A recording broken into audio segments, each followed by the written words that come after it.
جب خطرہ سرحد پار سے ہونا تو اس سے نمٹنا پھر بھی قدرے آسان لگتا ہے، لیکن اگر دشمن اپنی ہی دیواروں کے اندر اپنے ہی گھر میں چھپا ہو تو کیا کیا جائے؟ آج کی اس بریفنگ میں ہم ایک ایسی ڈی کلاسیفائڈ فائل کو کھولنے جا رہے ہیں جس نے انٹیلیجنس کی دنیا میں بھوچال لا دیا تھا، آپریشن کالا سایہ۔ یہ کہانی صرف ایک مشن کی نہیں ہے، بلکہ اس خوفناک حقیقت کی ہے جب ایک انتہائی ہائی سیکیورٹی ادارے کو اپنے ہی سائے سے خطرہ لاحق ہو گیا تھا۔ اچھا چلیے اس میں ڈائیو ان کرتے ہیں اور سمجھتے ہیں کہ آخر ہوا کیا تھا۔ جب سیکیورٹی اتنی ٹائٹ ہو کہ وہاں پرندہ بھی پر نہ مار سکے تو اتنی حساس معلومات لیک کیسے ہو گئیں؟ جب یہ کنفرم ہوا کہ فائل باہر سے نہیں بلکہ ایجنسی کے اندر سے لیک ہوئی ہے تو اس ایک جملے نے سب کی نیندیں اڑا دیں۔ دشمن کوئی بیرونی ہیکر نہیں تھا، وہ سسٹم کے بالکل اندر بیٹھا تھا۔ اور یہ سب شروع کہاں سے ہوتا ہے؟ اسلام آباد کی ایک نہایت سرد رات کے ٹھیک 2 بج رہے تھے جب ریڈ زون کی ایک اہم ترین انٹیلیجنس بلڈنگ میں اچانک ایمرجنسی الارمز بج اٹھتے ہیں۔ کمپیوٹر سکرینز جو بالکل نارمل تھیں اب لگاتار ریڈ فلیش کر رہی تھیں۔ Data breach detected. Senior officers conference room میں جمع تھے، غصے میں ٹیبل پر مکے مارے جا رہے تھے، لیکن آئی ٹی آفیسر کے جواب نے وہاں موت جیسی خاموشی طاری کر دی۔ ہیکنگ اندر سے ہوئی تھی۔ اب سب سے بڑا سوال یہ ہے کہ آخر چوری کیا ہوا؟ جو ڈیٹا لیک ہوا اسے پروجیکٹ زرر کہا جاتا تھا۔ یہ ایک ایسی ایڈوانسڈ اور ہائیلی کلاسیفائڈ ملٹری ٹیکنالوجی تھی جو دشمن کے ریڈار سسٹمز کو مکمل طور پر جیم کر سکتی تھی۔ اگر یہ ڈیٹا کسی بھی فورن ایجنسی کے ہاتھ لگ جاتا تو ہمارا پورا نیشنل سیکیورٹی کا ڈھانچہ سرک کے گر جاتا۔ لٹرلی پوری قوم کی بقا داؤ پر لگی ہوئی تھی۔ ایسے نازک حالات میں عام پروسیجر سے کام نہیں بنتا۔ یہاں بلاوا آتا ہے ایجنٹ حمزہ کا، ایک ex S S G commando جسے انٹیلیجنس کی دنیا میں سائلنٹ کلر کہا جاتا تھا۔ سرکاری ریکارڈز کے مطابق وہ 2 سال سے ریٹائرڈ تھے اور ایک اکیلے فارم ہاؤس میں زندگی گزار رہے تھے، لیکن اصل حقیقت یہ تھی کہ وہ ان آفیشلی ابھی بھی ایکٹیو تھے۔ ڈائریکٹر فاروق نے انہیں بلایا اور صرف ایک ٹارگٹ دیا، اس اندر کے غدار کو ڈھونڈ نکالو۔ سننے میں تو مشن بڑا سمپل لگتا ہے نا، کہ صرف غدار کو پکڑنا ہے، لیکن ڈائریکٹر فاروق نے ایک بات کلیئر کر دی تھی، ہر آفیسر مشکوک ہے۔ مطلب اب ایجنسی کے اندر ایک شدید قسم کا پیرانویا یا شک کو شعبہ پھیل چکا تھا۔ ہر فون کال ریکارڈ ہو رہی تھی، کوئی کسی پر بھروسہ نہیں کر سکتا تھا۔ ایجنٹ حمزہ کو اکیلے ہی اس اندھے کنویں میں اترنا تھا۔ خیر حمزہ نے اپنا کام شروع کیا اور سب سے پہلا ٹھوس ثبوت ڈھونڈ نکالا۔ یہ نمبر 147 اس کیس میں بہت اہم ہے۔ جب سیکیورٹی فوٹیج کو بہت باریک بینی سے سکین کیا گیا تو پتہ چلا کہ رات کے ٹھیک 1:47 پر ایک نامعلوم سایہ ریسٹرکٹڈ سرور روم میں داخل ہوتا ہے۔ چہرہ تو چھپا ہوا تھا، لیکن اس فوٹیج نے ایک ایسا سراغ دے دیا جس نے انویسٹیگیشن کا رخ ہی موڑ دیا۔ وہ سراغ تھا کیا؟ اس نامعلوم شخص کے ہاتھ پر ایک بہت عجیب سا کالا ٹیٹو تھا، کالا سایہ۔ یہ بس کوئی عام سا نام نہیں ہے، یہ ایک نہایت خطرناک انڈر گراؤنڈ جاسوس نیٹ ورک کی پہچان ہے۔ ایک ایسا نیٹ ورک جو محض پیسوں کے لیے کسی کو بھی دھوکہ دے سکتا ہے۔ اس سے ایک بات تو بالکل صاف ہو گئی تھی کہ ایجنسی کے اندر بیٹھا غدار اکیلے کام نہیں کر رہا، اس کے تار اس مجرمانہ تنظیم سے جڑے ہوئے ہیں۔ اسی سراغ کو پکڑ کر حمزہ اسلام آباد کے ایک پرانے ابینڈنڈ ویئر ہاؤس تک پہنچ جاتا ہے جہاں ایک خفیہ ڈیل ہونے والی تھی۔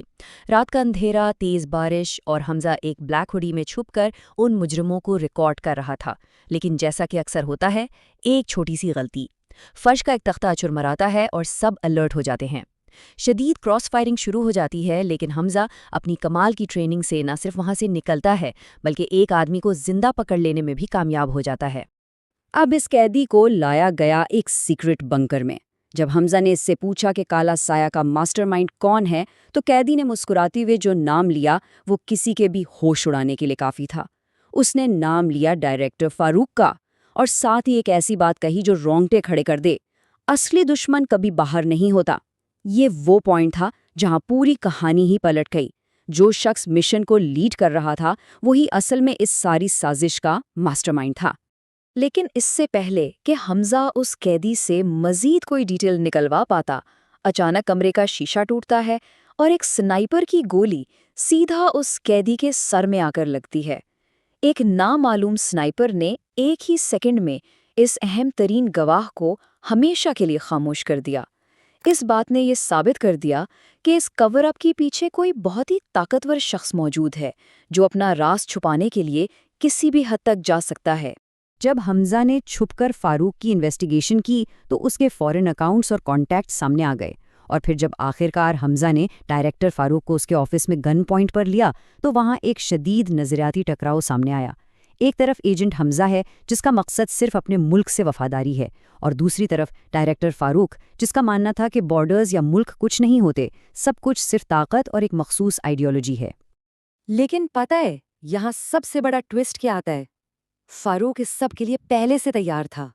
اس سے پہلے کہ حمزہ اسے اریسٹ کرتا، درجنوں آرمڈ ایجنٹس وہاں داخل ہو گئے، اور جس ہیرو نے اپنی جان پر کھیل کر یہ سب پتہ لگایا تھا اسے ہی ایجنسی کے اندر گرفتار کر لیا گیا۔ فاروق نے اپنا انفلوئنس یوز کر کے پوری کہانی پلٹ دی اور ایجنٹ حمزہ کو آفیشلی غدار ڈکلیئر کر دیا گیا۔ چلیے آگے بڑھتے ہیں اور دیکھتے ہیں کہ حالات یہاں سے کیسے بلڈ ہوتے ہیں۔ حمزہ کو ایک انڈر گراؤنڈ بلیک سائٹ جیل میں قید کیا گیا تھا، لیکن وہ ہار ماننے والوں میں سے کہاں تھا۔ صرف پہلے منٹ میں اس نے گارڈ کو نیوٹرلائز کر کے اس سیل کی چابی لی۔ تیسرے منٹ تک الارمز بج رہے تھے اور وہ انڈر گراؤنڈ ٹنلز میں بھاگ رہا تھا۔ 5ویں منٹ تک کلوز کامبیٹ میں ایک گارڈ سے رائفل چھینی، اور ٹھیک 10ویں منٹ میں سیوریج سسٹم کے ذریعے وہاں سے کمپلیٹلی غائب۔ یہ فرار واقعی بہت فاسٹ پیسڈ اور ایکشن پیکڈ تھا۔ وہاں سے نکلنے کے بعد ٹائم بالکل ختم ہو رہا تھا۔ لیک ہونے والی فائلز اگلی صبح بارڈر کراس کرنے والی تھیں۔